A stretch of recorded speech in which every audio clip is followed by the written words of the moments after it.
To Chancellor Stockton, Mayor Stone, other elected officials that may be present, faculty, students, program participants, friends, and all who are assembled here today, good morning.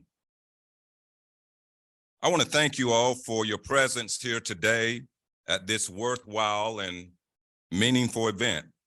I want to also acknowledge Tanya Dupree, who has provided great assistance in helping me to prepare for today.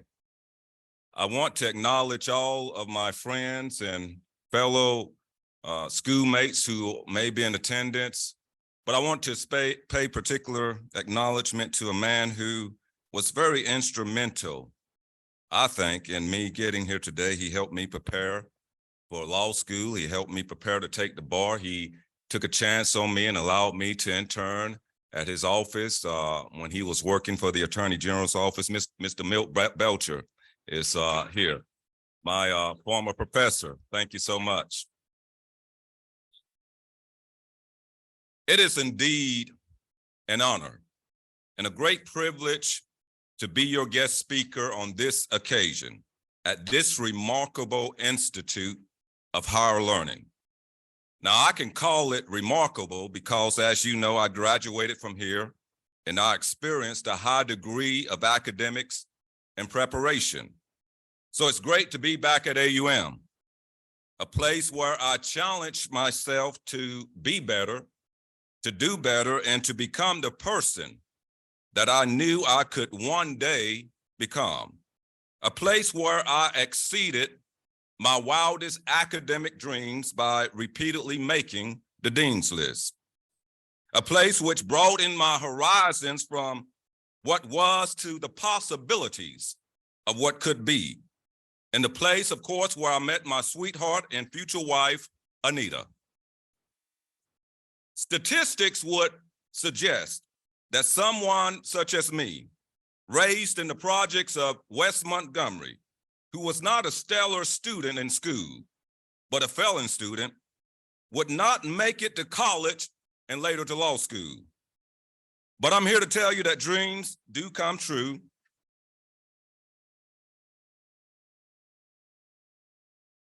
And AUM Chancellor Stockton played a significant role in making my dream a reality. It was therefore without hesitation that I accepted the invitation to share in this great event.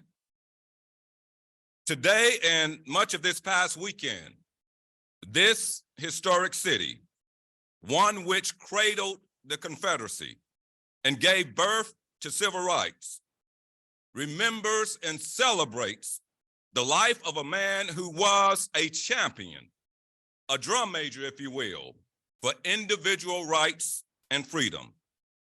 A man who challenged America that if it is to be great, then freedom must reign from everywhere, from the highest places to the lowest places. A man who had a mountaintop experience and foretold that we as a people would get to the promised land. That man, of course, is Dr. Martin Luther King Jr., who left a legacy, a blueprint, which requires us to work together in the construction of an American reality, which at the time of his death was a mere dream. It was an ambition, a goal, an end result to decades of struggles by an affected, marginalized, disenfranchised community of people. Now, to be sure, all of us have perhaps dreamed, held some vision or goal of what we someday want to be or even to possess. The truth of the matter is that while a dream is an ambition that may have originated with us individually, the making of a dream into a reality is a collective effort, inclusive of other people and entities working with you to make it real. And so I would use as a theme for this occasion, together we can be the dream. And reflecting upon such a powerful theme, let us be mindful of the spaces which we occupy and what we bring to the equation to bolster and unlock the dream. Personally, I've been privileged to occupy several positions, as has been said, including as a military officer, law enforcement officer, lawyer, prosecutor, and numerous board memberships and various community organizations. All of these were very fulfilling and rewarding positions. But being a judge is the most impactful space that I've occupied in my lifetime. Impactful because my decisions literally affect lives and impacts the future, well, what the future might look for those individuals who come before me. Are my decisions based on justice and fairness? Or are they based on some personal belief and perspective which clouds good judgment? Justice and fairness requires that I apply the law, but that I do so with impartiality and that I recognize the humanity of the individual whose life I'm about to impact. In many cases, I must temper justice and fairness with grace and mercy, recognizing that the case at hand is not the end of the individual's journey, but a speed bump in the roadway to a better day, a better future, and yes, even to the accomplishment of some dream or ambition. As you have seen, 1 year ago, I believed that I had a head-on collision with destiny. In 1955, I was not yet born when a 15-year-old Black girl in the city of Montgomery, Alabama, encountered her speed bump that would impact her life and ultimately the lives of so many others. On March 2nd, 1955, this courageous 15-year-old was on the city bus on her way from school. She was eventually asked to give up her seat to a white woman, but because she felt she had just as much of a right to the seat as the white woman, she refused to give up the seat. She had paid her fare, and she felt she had a constitutional right to sit there. Ultimately, as you have heard, the police were called and the 15-year-old was arrested on what might be considered made-up charges, including disorderly conduct and harassment. She was convicted and placed on probation for her courageous act of refusal. Now, this story sounds familiar to a lot of folks and may be believed to be the story of Rosa Parks.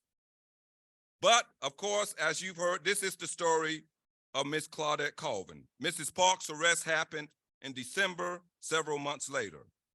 The unsung hero and precursor to Miss Parks was Miss Claudette Colvin. Miss Colvin's arrest, along with some others, provided the blueprint for the Montgomery bus boycott and the catalyst to a national civil rights movement. During that time, she was a 15-year-old pregnant girl and was not viewed as the ideal face for the movement. Mrs. Parks, however, was an ideal candidate because she was much older and she had connections with civil rights organizations. Claudette Colvin, along with 3 other named plaintiffs, filed a federal lawsuit against the city of Montgomery in the case of Browder v. Gale. And the federal court in Montgomery ultimately ruled that bus segregation is unconstitutional under the 14th Amendment, which was later confirmed by the U.S. Supreme Court. The federal court decision effectively ended the year-long bus boycott. My head-on collision with destiny was to be the judge to preside over a motion, a request by Ms. Claudette Colvin to expunge her arrest and her conviction. An arrest and conviction that had formed the genesis of a national movement and a landmark desegregation case. I was being asked 66 years later to correct the injustice of the arrest and conviction against Miss Claudette Colvin, who was now 82 years of age. The significance of this moment was not lost upon me. As a local Montgomery resident, I had heard of Miss Claudette Colvin, but I had never imagined an opportunity such as this would present itself. An opportunity for me to pay homage to a pioneer who had blazed the trails that brought me to my present place in life. Had it not been for Claudette Colvin and later Rosa Parks, I and so many others would not have had the opportunities that have been afforded us. Being the youngest of 8 siblings, raised by a single mother in a housing project, I would not have been able to graduate college and law school and become a high-ranking military officer, lawyer, and now a circuit court judge. Indeed, this was a full circle moment. A hero in the civil rights movement who had been instrumental in breaking the barriers of segregation was now petitioning me through the court, an offspring of the civil rights movement, to correct an injustice. The arrest and conviction from 1955 was adjudicated by a local judiciary that looked and thought in a totally different way than it did in 2021. In spite of what the U.S. Constitution guaranteed, Montgomery, Alabama in 1955 held no justice and therefore no fairness for a Black person arrested for violating segregation or Jim Crow laws. Claudette Colvin's conviction had never been duly addressed, even in light of the federal court decision which outlaws the segregation of city buses. So on November 21st, 2021, I granted her request and issued the order that her arrest and conviction be expunged or otherwise destroyed.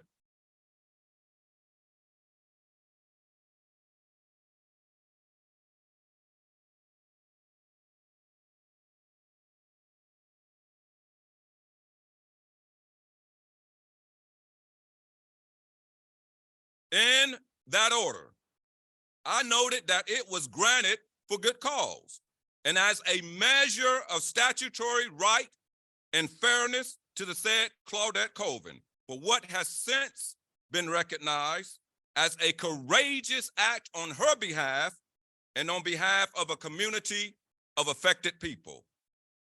Later, I had the opportunity, the honor of a lifetime, to meet Ms. Claudette Colvin on December 10, 2021, at her son's home in Corpus Christi, Texas. It was an arranged surprise meeting, and there was instant emotion, as you have seen, and gratification between both me and Ms. Colvin. She had no idea that it was an African-American judge who granted her the justice that she had so long deserved. Upon greeting her, I offered my apologies on behalf of the entire local judiciary for the act of injustice that had been perpetrated upon her in 1955. This was a remarkable story, which I just happened to be a part of, but it encapsulates the meaning of working together to make hope reality. Claudette Colvin had done a lot in the space she occupied to make civil rights real for those who were denied civil rights. But there was still this arrest and conviction on her record that, according to her, made her feel less free and still under the authority of the court. It therefore fell to me, in my space and capacity, to help make her hope and her dream a reality after 66 years of waiting. I use this story as a backdrop to amplify the fact that together we can be the dream. Claudette Colvin, as an individual, decided not to give up her seat, but the community took notice, came together, and formed a collective movement that ended bus segregation. This collective movement evolved into a national movement to pursue civil rights and voting rights for Blacks. While a movement to guarantee these rights to Blacks, it was not just a Black movement, but a together movement, inclusive of all colors and races of America. In essence, it was a movement for the human race. To quote Dr. King in his letter from the Birmingham jail, "Injustice anywhere is a threat to justice everywhere. We are caught up in an inescapable network of mutuality, tied in a single garment of destiny. Whatever affects one directly affects all indirectly," unquote. This network of mutuality that he speaks so eloquently about is togetherness. Yes, together we can be the dream that he spoke of. But the truth of the matter is, together we must be the dream. For there is no other way to sustain it as a reality. As I look across this audience, I know that many of you, like me, have lived the dream that Dr. King spoke of. We've lived our best life, ascending to some of the highest levels in our respective jobs and positions, regardless of race, but based on our character. We've held hands together, loved together, and cried together, regardless of our race, because we believed in the humanity of one another.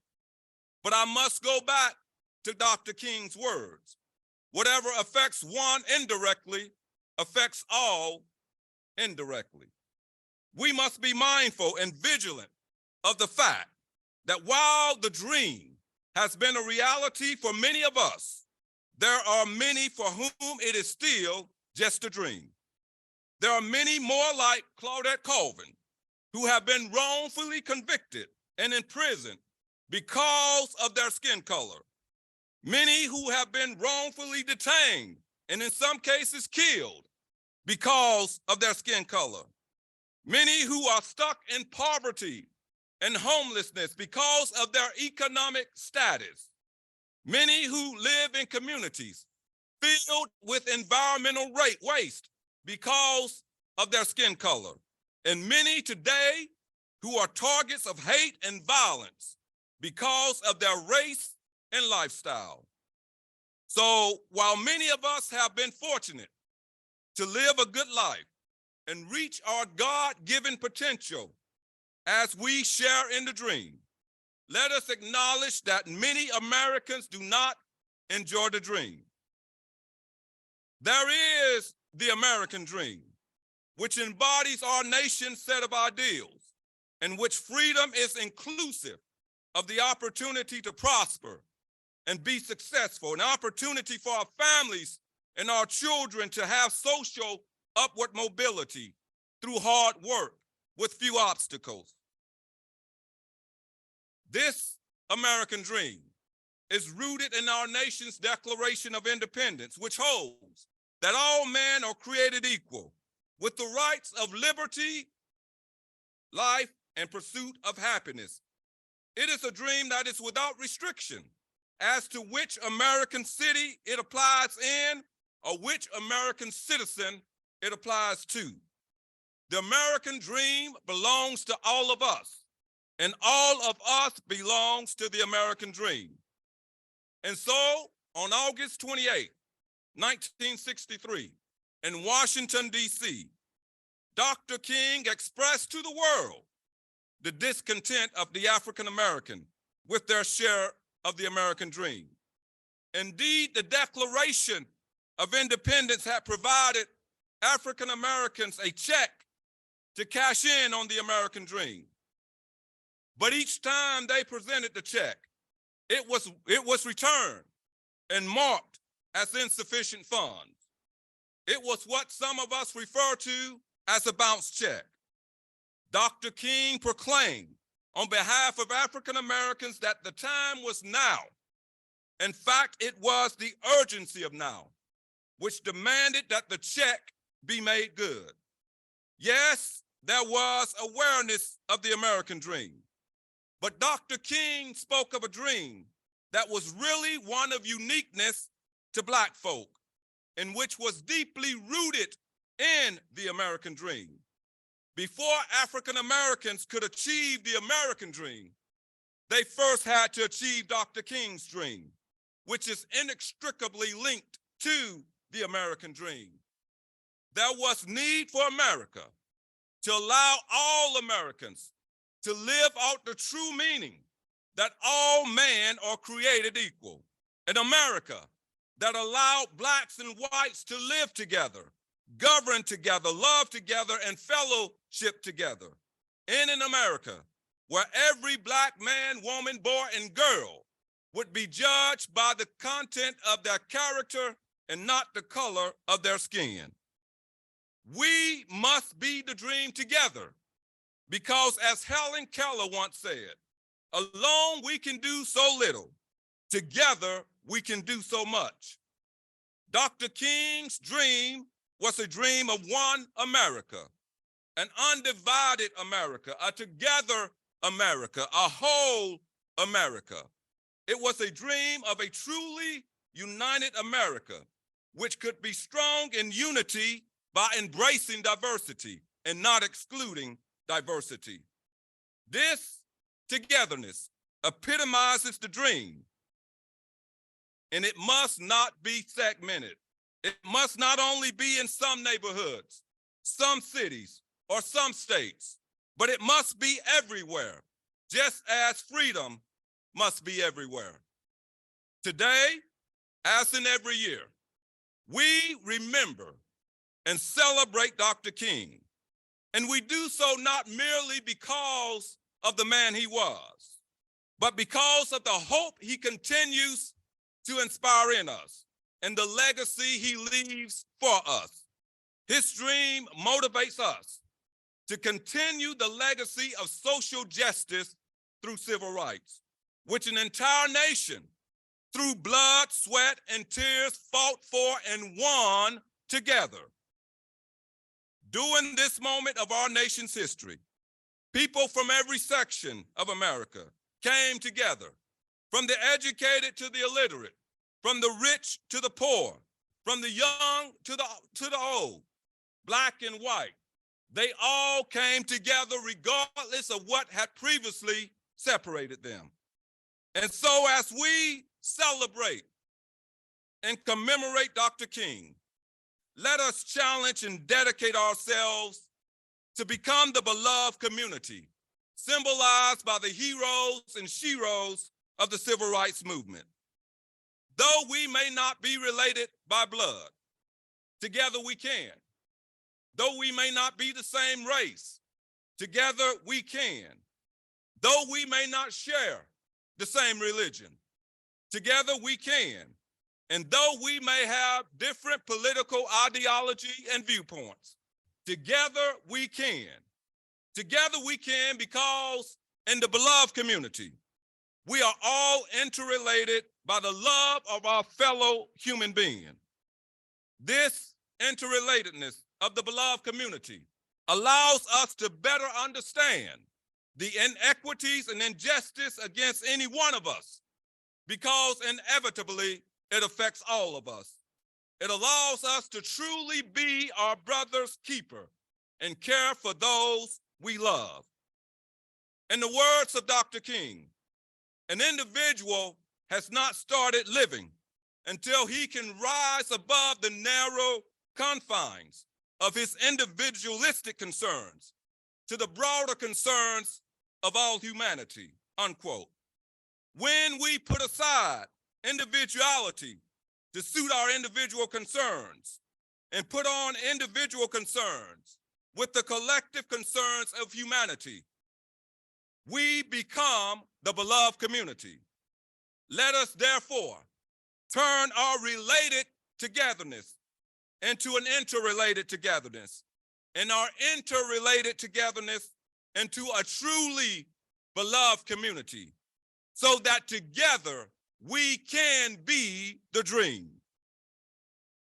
In closing, I'll leave you with the words of Langston Hughes. What happens to a dream deferred?